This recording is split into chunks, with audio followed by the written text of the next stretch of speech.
Hi, good morning. Can you hear me okay, Celine? Yeah, I can hear you, Manus. Good Oh, morning. hey, great. I think technology worked for us. Good morning, everybody. This is Manus Srini here from the Brexit Unit in Enterprise Ireland. You're very welcome to what is the second in a series of our Brexit webinars. So last time we had looked at the whole area of strategic sourcing and the area of managing your suppliers. So today we're going to look at the whole area of customs and the piece about trading with a third country. So, I suppose for us today really is to look at, and I suppose what we have learned as well over our journey in the customs topic for the last 2 to 3 years is the whole area of customs is as broad as it is deep. And I'm sure, Celine, you could probably talk to us for hours about the area of customs. But what we wanted to do today was specifically focus on the essentials. So things that the companies need to understand to deal with customs. So what are the key terminology? What is the key processes? And more importantly, when you're dealing with probably your customs broker, what is the bits of information that you need to have at hand to give them to allow the efficient movement of your goods across borders? So you would have probably heard about the whole area of and terms like uh, authorized economic operator or trusted trader programs. So those are typically things that you need 3 months plus to get organized in your business. So medium and long-term projects. So today it's, as I mentioned, we're looking at the essentials, but typically things that you can get done in a matter of weeks rather than months. So that's what we wanted to cover off today, and maybe just some in advance, some housekeeping.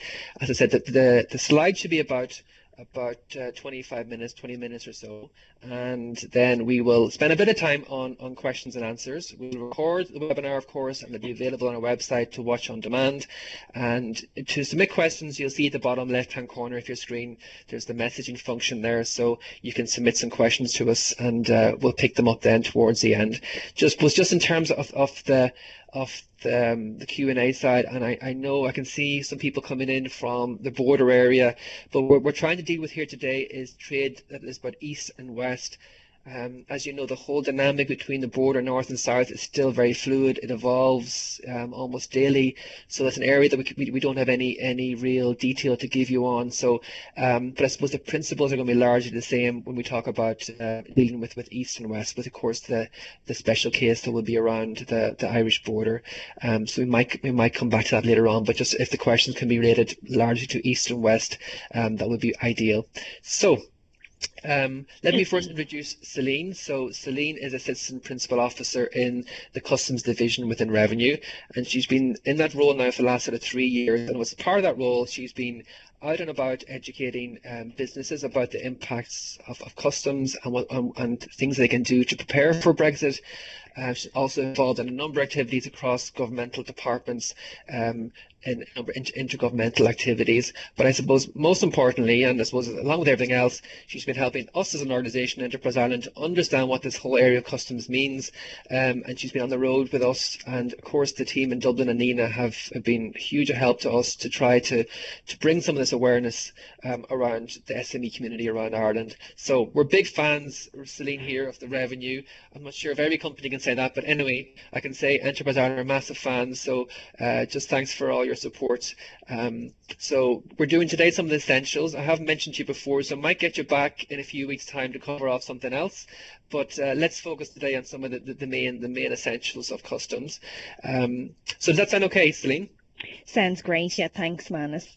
And thanks Okay, for so inviting us here today. And thanks to all the participants for joining. I know customs isn't exactly what you'd be normally planning to think about for an hour or so on a Wednesday morning, but we do appreciate everyone joining us to try and get a bit more educated.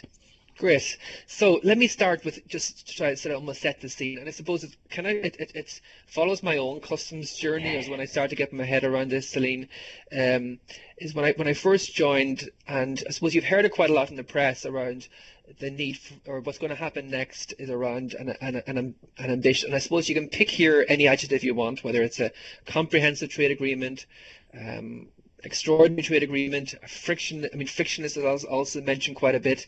So I suppose, and this is the question I would have had at the start is, in the event of a free trade agreement, and I suppose that's where the ultimate aim will be. Will all this sort of customs piece just not fall away with that? I mean, does a free trade agreement not absolve us from all these customs formalities, and this becomes essentially in vain? Yeah, it's a good question, and I think it is a common confusion that people have that this is all only necessary maybe if there's no deal. But just to explain for a moment that the way we trade with the UK at present is because we're both members of the EU and we're all subject to a common set of rules. We're also subject to a common set of customs rules, which means goods that come into the EU through any of the member states are all subject to the same sort of level of control and detail, and they must all meet the high standards of the single market. So because we all agree to implement all those rules in a fair and cross the board way, that means that there's no checks needed when we're trading with other EU member states. But once the UK leave and they've signalled their intent to also leave the customs union and the single market, then they're no longer subject to those rules. So obviously how we trade with them will need to change so that we can continue to ensure that the products coming into the EU, so when we're taking goods into Ireland from the UK, it's not just Ireland that we need to think about. We need to protect the whole of the single market. So the only way to do that is through customs, because we need to know what's coming in. So even with a free trade agreement, while that might make things easier in certain areas of trade, it's still all monitored using customs declarations. So all of this will be vital regardless of the outcome, and the only way that all of this would become not necessary is if they decide not to leave, which clearly is not likely. Okay, so I mean, I suppose what the message there is everything we're going to do today. It's something we're going to have to deal with anyway or get our head around. Okay, listen, Celine, I'll leave you there. You can go through some of your slides, and I'll pop back towards the end, and we'll go through some of the questions. I'll speak to you later. Great, thanks, Manus. So yeah, as Manus said already, getting ready for Brexit and getting your head around customs is not something that we can really cover in depth in the space of 20-25 minutes. So really what I'd be happy today if you go away from this knowing that there will be change coming to how you trade with the UK, and that there are certain steps that you're going to need to take to be prepared for that. And if we can at least all achieve that from today's session, then I think that'll be a very positive outcome. So the first thing I'm starting up with there is the Brexit queries email address, brexitqueries@revenue.ie, and the website link, www.revenue.ie/Brexit. So all of the information that we're going to be talking about today is available on the Revenue website, and if there's anything that you don't understand today, or that if you ask a question we might not be able to get to it depending on the number of questions we get. So if there's any questions that you still have afterwards, either pop onto the Revenue website and have a look at the more detailed information, or drop us an email at that Brexit Queries email address and we'll be happy to come back to you on it. So what I'd like to cover today is just what does Brexit mean for you and your company. So we've all heard a lot about Brexit, but what is the actual impact for you? So what we know for sure is that the UK will be leaving the EU and they're expected to be out of the customs union and the single market.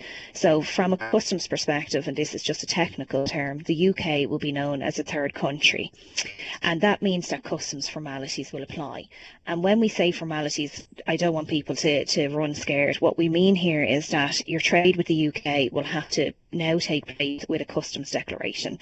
So we'll need a customs declaration if you're say selling your products into the UK, you'll be making an export declaration, and if you're buying products in from the UK, you'll need an import declaration. But we'll be going into those a bit more throughout the morning. And then I say there are possible interventions, and again we'll talk about why that might happen, but that's in a nutshell, that's what customs formalities are. And then the last question that I have up there is when. So obviously things are still a bit uncertain, but if there's no deal, and we'll try and keep this simple, if there's no deal, then all of these formalities become reality from the 29th of March this year, 2019, so you will need them at that stage. And if the withdrawal agreement is ratified by both sides, that allows a transition period up until the end of 2020, during which your trade with the UK won't change, you won't be doing anything differently. But these things that we're talking about now would kick in then after the transition period. So I suppose it's relevant in either event. And what we're encouraging people to do is to get preparing now, even if there is a transition period up until the end of 2020. Manus has referred to some of the additional customs procedures and special procedures, and they take time to put in place. So they're the kind of things you could be doing during a transition, and if not, you'll be needing to look at the procedures that we're going to talk about today. So from an EU perspective, the EU customs regime is is the same in all of the member states. So the EU itself sets the legislation and the member states implement the legislation in their country. And it means basically that anyone who's not a full EU member state is subject to the EU's customs regime. Trade with that country is. So initially the focus of customs was on collecting customs duties and taxes at import, but really that role has expanded over time, and it's now more about protecting the citizens, trade and the environment. So revenue work together with our colleagues in Department of Agriculture and in Department of Health to make sure that all of the goods coming into the EU are of a very high and safe standard. And where agriculture would be looking at is animal welfare and the quality of the food products that come in. And our colleagues in the Department of Health have a similar role in relation to food of non-animal origin, but that's just to give you a bit of context. So the regime applies then when you're either sending goods to a third country, which is known as an export, when you're bringing goods in from a third country, which is known as an import, or if you're moving goods through a third country. And what we mean by that is, so you might be trading currently with just other EU member states, and maybe you're not trading with the UK at all, but your goods could be moving through the UK to get to their onward destination on the continent. And if that happens post-Brexit, you'll need to move those goods under the transit procedure. And in all instances, declarations are required, but we'll be getting back to that throughout the morning. So just first of all, before we get into the procedures, I just want to talk quickly about who the various stakeholders are in customs procedures.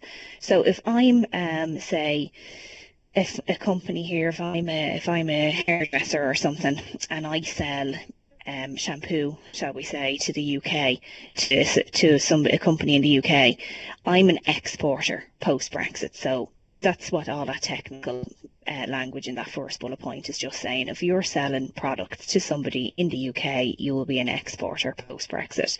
And then the reverse of that, so say I'm a coffee company here in Ireland and I buy my coffee beans from the UK, then I'm going to be an importer post-Brexit. And then the declarant is a technical term for the person who makes the declaration into the customs systems. And again, it could be the importer or the exporter, or it could be a customs agent. It doesn't have to be the importer or the exporter. You can get an agent to make the declaration on your behalf. And again, this is going to be an important decision for you to make before Brexit.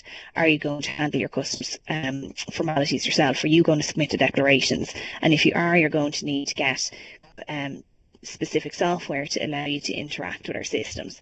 And if not, you're going to have to engage a customs agent to make the declaration on your behalf. And we're going to come back to that later, that if you choose that option, there's still information that you're going to have to provide to the agent to allow them to make the declaration on your behalf. But we'll come back to all of that. So the first procedure is probably the one that most people will be most familiar with, and it's a straightforward import. So you're bringing goods in from the UK post-Brexit. So as I mentioned already, again, a customs declaration is going to be required, and that's submitted electronically through the customs systems. And as I just mentioned, if you're going to make that declaration yourself, you'll need software to allow you to do that. And if you're going to engage a customs agent, then you're going to need to provide information to them. And we're going to come back. We have a couple of slides towards the end on the information that's required.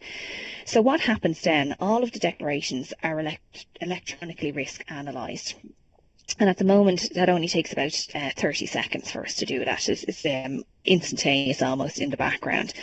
And what we're looking for there is to make sure that the products that you're importing are meeting those standards of as required through the single market. So what's possible to happen then? There's three possibilities when we've done our risk analysis. And I just want to point out that the vast majority of goods that we import at the moment from a third country, so about 9 out of 10 goods that we import from a third country at the moment, aren't subject to any intervention when they arrive here in Ireland. So basically your customs declaration is lodged, we risk assess it, we see that we've no need to either look at the product or to get any supporting documents, and it gets what we call a green routing, so it's good to go. And we're hoping to maintain somewhere around that level post-Brexit. The other two possibilities is that we might need to see, I say there, we might be subject to a licence requirement. So it could have a licence requirement, or it could be an agricultural product, a food product, or a live animal, something like that. Or if you're importing meat, then those kind of products are subject to requirements from our colleagues in the Department of Health. And I'm not going to go into them too much, but just to make you aware that if you're moving food products or live animals, you may have additional requirements we're not going to talk about here this morning because we're only looking at the customs aspects, but that you might want to have a look at the Department of Agriculture and the Department of Health websites to see what additional requirements you might have. So if you're moving those kind of goods, you might get what we call an orange routing, which means we need to see some additional support and documentation. And again, we're going to look at that towards the end. But basically, all of that support and documentation is submitted electronically as well. And our colleagues, either ourselves in revenue or our colleagues in one of the other departments, will look at that documentation and make sure that it's correct and in order. And that's what happens if you get an orange check. And then the final possibility is that we might need to physically examine the goods, and in that case you get a red routing. But just to recap on all of that, at the moment about 9 out of 10 products aren't subject to any additional requirements other than the customs declaration. Now the big difference that you'll notice now, at the moment you're buying your goods from the UK and you don't pay customs duty on it, and you don't pay VAT at import, you just account for it in your normal VAT returns. So once the UK are no longer part of the EU, that changes.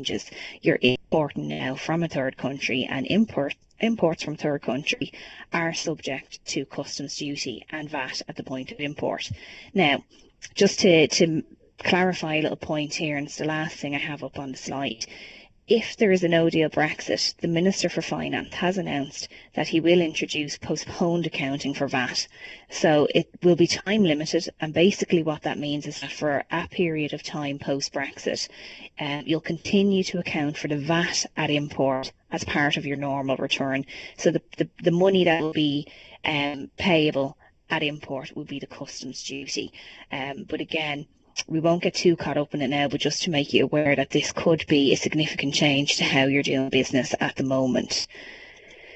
So the opposite of that, if you're the coffee company that we talked about earlier, or the hairdresser, selling your shampoo over to the UK, you'll be exporting those goods post-Brexit. And again, that requires a customs declaration. So you'll make a declaration to revenue here in Ireland, and we'll risk analyse it again. But because it's an export, there's very little actual interventions required. So in the vast majority of cases, other than goods that require a licence, those goods will not be subject to any intervention on the way out of the country. Now, just to make you aware that with a movement of goods with a third country, there's always two parts. There's the EU requirements, which we spoke about in the last slide, is the import if you're bringing the goods into the EU, and then your requirement at export is your export declaration. But there's also requirements in the country that you're sending the goods to. So from the UK perspective, they will require an import declaration, and we're not going to get into what's required on the UK side today, just to remind people that once the UK leave, they're no longer subject to the EU's customs rules. They'll be able to set their own, and they have detailed information on their website about what they'll require on their end. It's just to make people aware that depending on the contract that you have in place with your UK counterpart, you could be required to submit the declaration on the UK end of things as well. So that's a conversation you'll need to have with your trading partners. And then the last procedure that we're going to have a look at today is the transit procedure. So it's probably easier to explain this one by trying to give a practical example. So if we go back, say, to our coffee shop that we were talking about earlier. So in this instance, let's imagine that the coffee shop gets their coffee beans from Italy. So the goods come from Italy at the moment, and it's just an intra-community acquisition. You don't need to make any declarations or anything like that. Now, if those coffee beans come into Ireland after Brexit, but they go through the UK first, then there's formalities to have to apply, and that's known as the transit procedure. So rather than importing and exporting that coffee and maybe having to pay import duty or tax or anything on those products, what you're actually doing is using the transit procedure, and it allows those goods to move through the UK without being subject to any of the normal import or export duties, because they're not actually being imported or exported. So it's rather than making 4 declarations, you'd be making taken one. And in that scenario, it would actually be the person in Italy who would start that procedure. They would open a transit on their end, and the system, again, it's all done electronically, and the system sends messages along the way to tell people that the goods are coming. Now, again, those goods could be subject to intervention, but it's unlikely, because in the scenario we're talking about, it would be a union product moving from one member state through a third country and back into the union. So again, the requirement for intervention would be very low in that scenario. Obviously, it could work the opposite way. You could be a company in Ireland sending goods to a company in France, and if in that instance it's the Irish company who would be responsible for starting the transit procedure, and it would go through the UK and on into France on that route. So there are formalities. Again, it's an electronic customs declaration into a system called NCTS, the new computerised transit system. So in the scenario of Ireland, UK, France, it's the Irish company who's responsible for lodging that declaration into NCTS. And again, just to recap, we were talking about our stakeholders earlier. In that instance, it would be the export, but it doesn't have to be. Again, you can use a customs agent and they can lodge those declarations. Most of the declarations, or all of the declarations, are electronic, and customs is largely a paperless environment. But with the transit procedure, it's important to note that the goods that are under the transit procedure need to be accompanied by what's called a transit accompanying document. So that is a physical hard copy document, and it has to accompany the goods while it's going under its journey. So when you'd leave Ireland and enter into the UK, you've left the customs territory of the Union and you've gone into the UK's customs territory. So they have an obligation, and if you see the second bullet point down there talks about offices of departure and transit and destination. So the UK would be an office of transit. So that means that what you could expect is when the goods arrive into the UK, HMRC, who are the customs authority in the UK, will need to scan that transit accompanying document that we were talking about, just to acknowledge that the goods have now entered their customs territory. And then when the goods arrive into France, the customs officials in France would close off that procedure. And the last bullet point there that we mentioned is that a financial guarantee is required. So if this is a system that you want to use post-Brexit, you will need to have a financial guarantee to allow you to use it. So just to be aware of that, that's another maybe step that the participants might want to think about looking into after today's session. So they're the basic procedures. There are other ones, as Manus mentioned, but they take longer to put in place, and there's more requirements for them. But to import or to export, the only requirement you have is to have a customs registration number, and the official term is up there on the slide. It's an economic operator's registration and identification number. But basically what that is a customs registration number, and that's the minimum requirement you need to have for trading with a third country. And you can do that today. You don't need to wait. All you do is you do it online through the Revenue website. And full details and a guide on how to do it are up there. But in simple terms, what you need is your ROS login details and a ROS digital cert. So if you don't have them yourself, your accountant probably has them for you, or whoever handles your tax affairs will have that for you. So once you get that information, you can log in through ROS, and then you register for the Customs and Excise tax head. Now, once you've done that, then you can ask for your customs registration or your EORI number to be issued to you, and it's a very simple process. It doesn't take a lot of time. If there's only one thing that companies do when they finish with the session today to get ready for Brexit, what we'd strongly advise is that you register for your EORI number. You simply cannot move your goods or trade with the UK post-Brexit if you don't have that number. Everything else can be outsourced maybe to a customs agent, or a longer term you can apply for some of the other simplifications that are available. But on day one, the minimum that you will need to have is that customs registration number.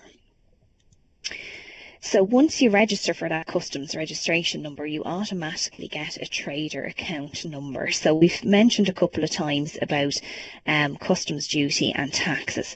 So how do you pay them? Well, when you register for your customs registration number, you automatically get this TAN account. And there's two ways that we can collect that money. So you can lodge cash to your TAN account. So you do an EFT into the revenue account, and they'll credit your TAN account with that money. And then when your customs import declarations are received, it's all done electronically in the background. That money that's owed, the customs duty or tax that's owed for that import, is deducted from the cash that you have sitting in that account. So that happens at the point of import. Now, if you don't want to have to pay over all your customs duty and taxes at that point, you can apply to have a deferred payment account.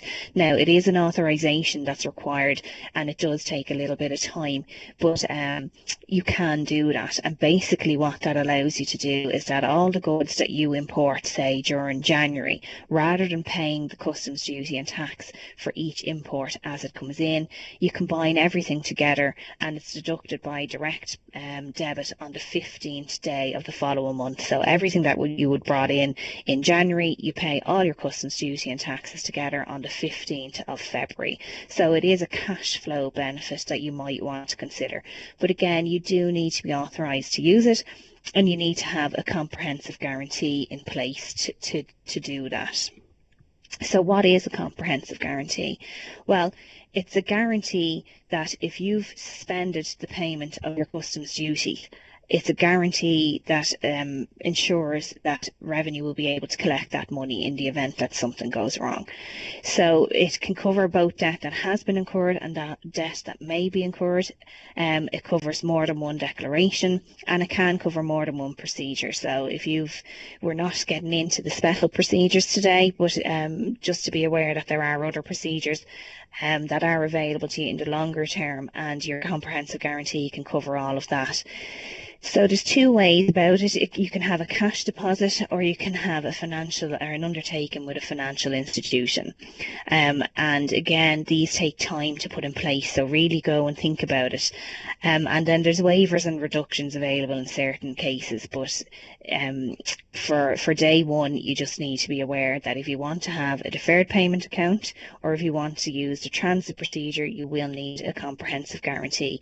And just to make you aware that the guarantee for the transit procedure must be with a financial institution. It cannot be the cash deposit form of guarantee. So we said at the start that you might not want to handle your customs declarations yourself, and that's fine. You can get a customs agent to do it on your behalf. And in that case, there is certain information that you're going to need to provide to the customs agent. So I don't want to lose people with all the technical terms, but basically what you're going to have to do, if you're exporting your goods, so you're the person selling goods into the UK, you're the consignor. So it's your information and your EORI number. And then you'll need the consignee, so the person that you're selling the goods to, their information will need to be on the form as well. Now, a commodity code, that probably might be a term that none of you are familiar with at the moment. A commodity code is a numeric code that tells our computer systems, because just to remind ourselves again, all of these declarations are made electronically.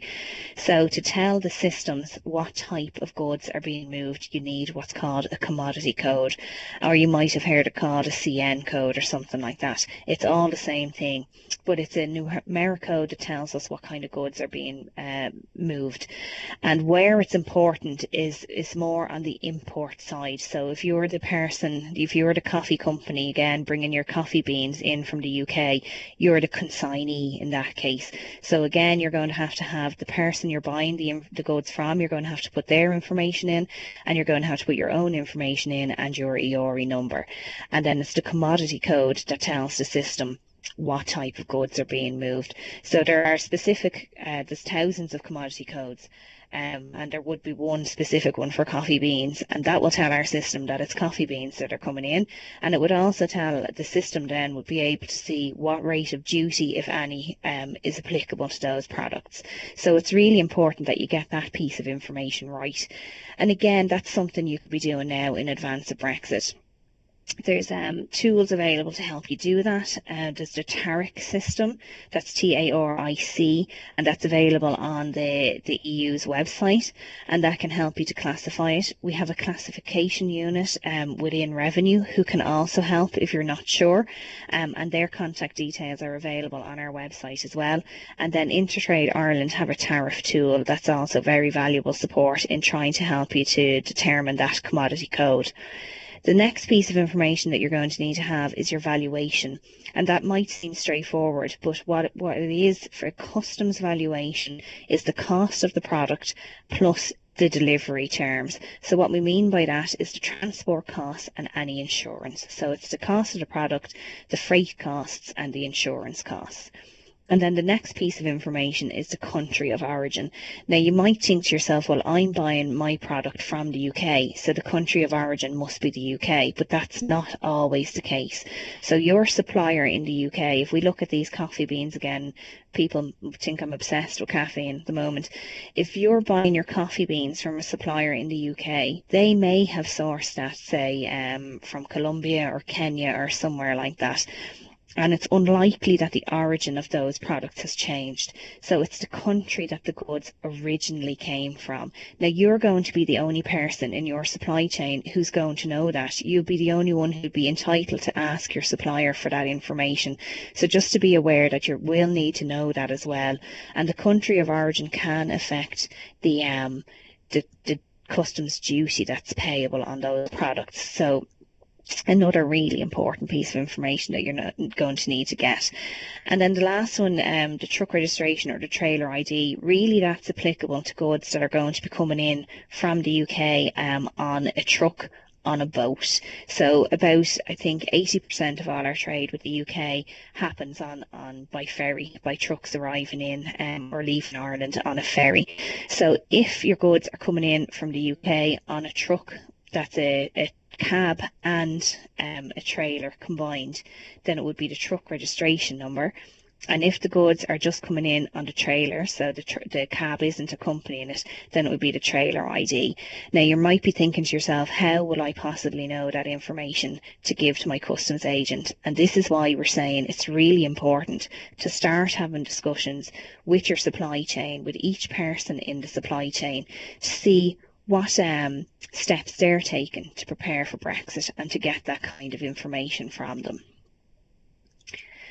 So we mentioned a few times about orange routings and the need for supporting documents. And the standard suite of supporting documents that we in Revenue would look for would be the commercial invoice, the bill of lading or the airway bill if it's coming in by air, and the packing list. And then the next one, the veterinary or plant health certificates would be required by our colleagues in agriculture or in the Department of Health, Environmental Health Service, who do all their checks on the food and plant products. So they might need, and you might be familiar with terms like CVED or a veterinary health certificate for a live animal, those kind of things. And the final thing that you could be required to give is a license. So what we're saying is, even if you've decided to get a customs agent to act on your behalf and to make all of your declarations, there's a lot of information that you need to provide to that agent to allow them to make the declaration in a timely manner and to reduce the possibility that your goods will be delayed coming in from the UK. So I suppose it's probably an important point to note that trade is going to change. The trade with the UK is going to change, and we're going to do as much as we can as the Customs Authority to simplify the process and to keep goods moving in an as efficient a manner as possible.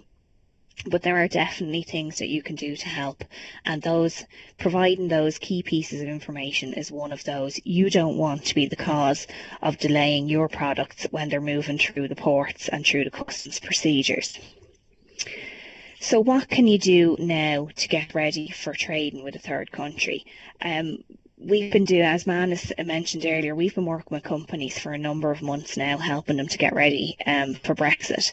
And one of the key concerns that keeps coming back to us is that what if we do all of this and it doesn't prove that we need to do it? And I think we covered that a bit in the opening conversation with Manus, that it's certainly our assessment that you will need to engage with the customs formalities even in the event of a future relationship being agreed. So what we're asking you to do is to examine your current supply chain and assess the possible impact. Now, again, that could take on a number of different ways that you could do that. So if you're buying in materials from the UK, is it possible to get those materials somewhere else in the EU? Do you need to think about that? If you're selling your products to the UK, is there alternative markets that you might want to branch out into? Again, you're going to need to talk to the different people in your supply chain. So at the moment, you could be selling goods to the UK, but you employ a logistics company to move those goods for you. And once those goods go out your door, you may not know how they get to their final destination. And a lot of people might just think, oh, well, the logistics company will handle any of the customs formalities. And they may well do that, but you need to have that conversation with them to establish who is going to look after that or what role they're going to play. And you need to consider then, when you add in the layer of customs obligations and the other requirements from the other departments, like the health certificates, does it make sense to keep doing things the way you're doing them at the moment? And certainly there are procedures there that will allow you to keep doing things exactly the way you do at the moment, and you just need to be aware of them. But you might decide that it makes more sense to do something differently, and that's a decision that only you can make. And again, that kind of thinking now will save you time in the long run, and it's not going to cost you any money. So once you've had all of those conversations, then you'll be in a better position to determine what your role in the supply chain is going to be. Excuse me. And that goes back to what we were talking about earlier about the stakeholders and who's going to do what. So once you've had a look at all of that, you can decide, are you going to do your own customs declarations, or are you going to get an agent to do them on your behalf? We have a point up there called Consider the Simplifications and Special Procedures. Now, we haven't gone into them today, but Manus has alluded he's probably going to get me to come back and talk about them at some stage. But there is information about them on the Revenue website. And again, the link to the Revenue website is up there, so that you can log in and have a look at all of those yourselves. The next thing we're saying is consider your current customs exposure and knowledge and expertise. And Manus mentioned earlier that we've been working with Enterprise Ireland over the last number of months to develop a Customs Insights course, and it's free and it's available on the website, on the Enterprise Ireland website. And we would advise anyone to have a look at that, and it gives a lot more information on the things we've been talking about today. Again, you can pop us a question at the brexitqueries@revenue.ie email address, that's no problem. And the next point, contact the customs authority of the third country. So talk to HMRC in the UK if you think that you're going to be responsible for lodging declarations in the UK side of things. Again, if there's only one thing you do today, please go and get your customs registration number, your EORI number. All of the details are on the website, the Revenue website, and engage with your trade representative bodies. They really are a key support in all of this. So if I could just leave you with some final thoughts as your takeaways, if you could register for that customs registration number, if you can have a look at classifying your goods, getting your commodity code, and if you can think about the origin of your goods, that would be 3 really good steps that you could take today that aren't going to cost you money, and they won't be a waste of time in the long run. So thanks very much for all of your attention. I know we sped through it all. I'm going to hand back over to Manus now, and then we might take some questions.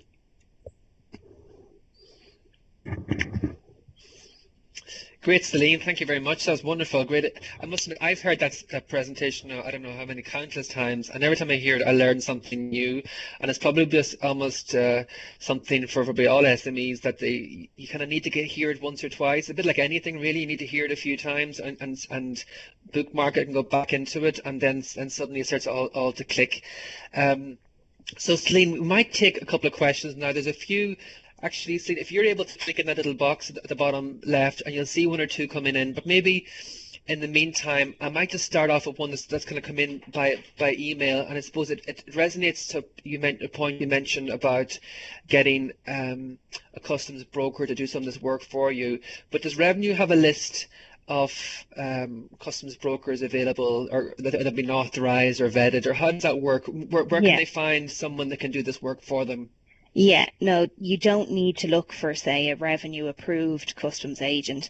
And we don't actually do that. There's no requirement for that. But we do interact with about 150 agents at the moment. And we had a special session with them earlier on in the year to make them aware of the changes that are coming their way and to give them a heads up on the potential increase in volumes of business for them. So just as a quick kind of context of that, last year we had about 1.7 million customs declarations, and we expect that that will go up to about 20 million post-Brexit. So a quick internet search will bring up any of the customs agents who are already dealing with us.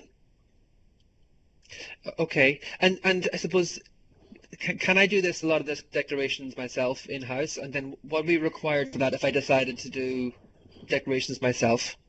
Yeah, well, you can't just make a declaration directly through Ross, I suppose, is the first thing to be aware of. So it all starts with registering for your EORI number. You're going to need that regardless of what way you decide to tackle this. Now, if you want to make the declarations yourself, you will need software to allow you to interact with the customs systems. And again, there's a number of software providers already in the market. A quick internet search will bring them up for you. And we've been working closely with them to make them aware of the changes that are going to be required post-Brexit. So you'll need that software. But the third thing you're going to need to decide is, how often am I actually going to need to make declarations? There's obviously a cost associated with the software, and there's obviously a cost involved in training somebody up within your organisation and dedicating them to doing customs formalities. So once you go and look at that information and then get some prices maybe from a customs agent, you'll have better information to enable you to decide whether you're going to make those declarations yourself or whether you're going to get an agent to act on your behalf. Okay, great. So there's one or two questions coming in, and let's try this one, Celine. So it's back to your favorite topic of Italian coffee beans. So with regards to transit through a third country, could it be possible that your Italian coffee beans would be hit with a tariff by the UK when passing through en route to Ireland? So I suppose they're touching there on the whole area of the transit arrangement. Yeah, no, the beauty of the transit arrangement is that you're just moving the goods through another country, so they're not subject to any customs duty or taxes in that third country. Now, I did mention you need a guarantee, and this is maybe where this issue gets a bit confusing. The guarantee is needed that in the case of, so say I'm a legitimate trader, I'm buying my coffee beans from Italy. Obviously, I want them to arrive in my store here in Ireland. So I have no doubt that those goods are going to just move straight through the UK and onto my company here in Ireland. But a guarantee is required in case that I'm a legitimate company, but maybe not everyone who's out there trading is. So there's a possibility that somebody could try and use the transit procedure to avoid paying their customs duty and taxes in the UK. So they might actually deliver those goods to a company in the UK rather than to the company here in Ireland. So a guarantee is needed to protect the UK in the event that that happens. But normally what you'd see with union products moving from one member state to another is there's very little interference in the country that they're moving through. It's just those formalities that we talked about, the scanning of the transit accompanying document to acknowledge that the goods have now entered into a new customs territory, but there would be no monetary impact involved in that. And then when the goods arrive here in Ireland and the movement is closed off on that NCTS system that we mentioned earlier on, the guarantee is released. So no, you wouldn't be paying tariffs in the UK for goods moving through the UK post-Brexit. Okay, great. Sorry, that was my battery flashing on me, so sorry for disappearing. That's one of those things. But so we'll try one or two quick more questions. So there's a question here about the presentations available. Now we will record actually the webinar is being recorded, so you're able to replay this back to your heart's delight at any stage on demand. If anybody wants the slides, Celine, there's no problem if we can share these slides. If anybody wants them, say in a PDF or PowerPoint. Yeah. No, that's fine. And there's already slides from some of the presentations that we've been doing. Our own events are already available up on the Revenue website, and they do cover some of those other procedures that we didn't get into today. So they're already up there, and yeah, no problem, Annis. You can send out today's slides. That's fine. Okay, God, there's a huge number of, you've got a lot of questions coming through, Celine. We'll try, I know we said we'd do it in 45 minutes, so we might take one or two more questions, and then anything we've missed, we'll try to get back to people individually. So the question here about the ERI number is the same as a VAT number. We already ship out of to non-EU countries, and our ERI number is actually our VAT number. Is this correct? Yeah, they are the They're very same. practical questions. It is, and it's a great question, and they are the same number, but and this might not make sense to people. Well, if I already have a VAT number, why do I need to register? It's to allow you to use that number for customs purposes. So the question, the way it was asked, this person already trades with a non-EU country, and they already have an EORI number, so they don't need to register again for that. It's the same EORI number. But for people who are only trading with the UK or with another EU member state at the moment, they won't have that number, so they need to go and register it. It's to allow the systems to process all of your declarations and all of that. That's why you need to register for the Customs and Excise tax head in Ross, and then at that point you can ask for your number to be issued to you as your EORI number. Okay, again, another very practical question. Can we touch on what is required if you send, say, 10 to 20 packages via UPS or DPD, etc., to the UK?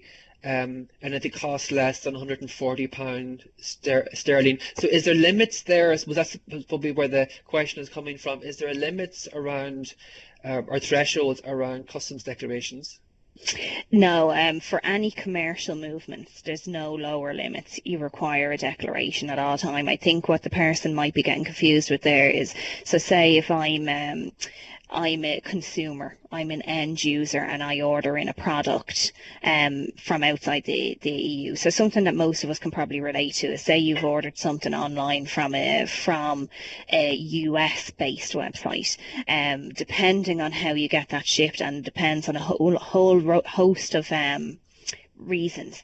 If it's less than a certain amount, it may not be subject to customs duty, but it would still be subject to VAT, and there's a whole host of complications there. Now, there is information available on the website on all of that as a consumer, as an individual, but if you're a commercial entity and you're selling those goods to the UK, or you're buying them from the UK, then it does require a declaration. Now, how that's handled, how you do the declaration, again, is a decision for the company themselves that they need to make. So if you use an express carrier, the likes of the big courier companies, they will do that on your behalf, and they will also lodge all the declarations and collect any of the customs duty and taxes. But again, that's a decision you need to make. Okay, we've actually another great question here from Audrey. How do we know how much the financial guarantee should be? Or so how does a company go about determining what to speak to their bank about? Yeah, exactly, and it's a very good question.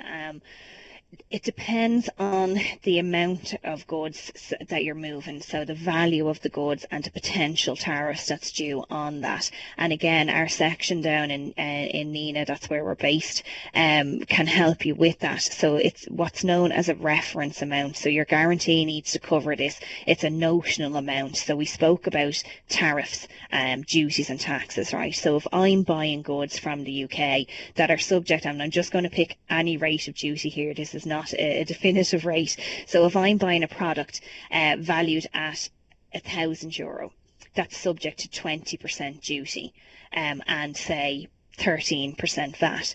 My guarantee needs to cover the 20% and the 13%, and it's called a reference amount. So you would go back over your last few months' transactions with the UK, and that will give you an indication of the potential duty and taxes that would have been paid on those.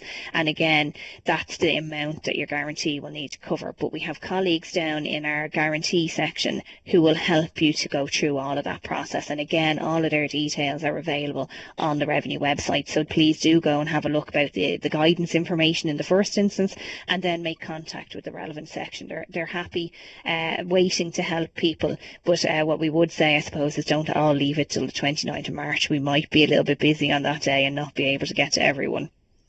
Okay, so actually, now you mentioned 29th of March. That gives me a great link into the last question, Celine. So if the UK does not ratify but looks for an extension, so I guess they say an extension, say until June or July, what's the customs position then on the 29th of March? Yeah, so if there's an extension of the Article 50 process, so that's the process that we're currently going through, all different types of negotiations. If there's an extension of that process, then they won't have actually left on the 29th of March, and it's the current trading arrangements that would still apply for the length of that extension. Okay. Okay, very good. Listen, we might just wrap up some of the Q&A. I'm conscious of the time as well, but I think that was time well spent. I just have one last slide, and I'll lead this up really, and this covers all the various sort of state supports that we have available to support companies around Brexit. A lot of the details that we have around our supports and our events and our webinars are available on prepareforbrexit.ie. Celine had mentioned our Customs Insights course, which you can register for free for any company, any SME, again from our prepareforbrexit.ie. But just to touch on one or two things, for Enterprise Ireland clients, we have what we call an Act On initiative, and that's where we can look to send somebody out that has a background in customs and logistics out to your business for 2 days, just to look to see what the impact might be and some of the solutions that might be appropriate for your business. So that's something we deliver for our clients. It's delivered free of charge, and I suppose for that one, you just either reach out to us here in the Brexit unit or to your development advisor. We also, I mentioned there, the Customs Insight course. We're also on the road at the moment for the Brexit advisory clinics, and that will continue into the future. So keep an eye back on our site to know what's happening there. We also have our Be Prepared grant, which allows you to cover the costs of any area of exposure around Brexit, up to a maximum grant of €5,000. For companies who aren't clients of Enterprise Ireland, I appreciate there's a lot of people on the webinar today who aren't, you can have a look at some of the supports from Trade Ireland. As Celine mentioned, they have a tariff tracking tool. They also have a series of vouchers which will equally give you some financial support into some of the issues, and we pull on a lot of the same resources and people for some of those supports. So there's also for local enterprise offices, I'm going to leave that up there as well, and you can have a search again through our website to see what might be of interest and available. So I think that's pretty much all from me. Celine, are you still you might have switched off your audio there, or you're back. So just wanted to say a big thank you to Celine for all the help. What we might do, Celine, is we'll sit down and go through some of the questions, and we can try and answer them. I'll buy you that cup of coffee, and we'll go through the Q&A, and I think we'll be all happy at the end of that, and we'll try and get back to as many people as we can, just some of those questions we just didn't get to. So Celine, thank you very much. I really appreciate it. Thanks. And just before we go, man, it's just to make everyone aware that we have another revenue Brexit seminar planned for next week in Dublin Castle. So if people are interested, again, those details are on the revenue website, and details of any upcoming events will also be put up there as soon as they're arranged. So do keep checking in with that website for latest information and for details of more events like this that we're hosting ourselves, if anyone wants to come along and hear more about any of the subjects we've discussed this morning. Yeah, great. Listen, well, that sounds a great idea. And as I said, this customs topic is one you're going to have to kind of revisit, and it'll just take a little bit of time.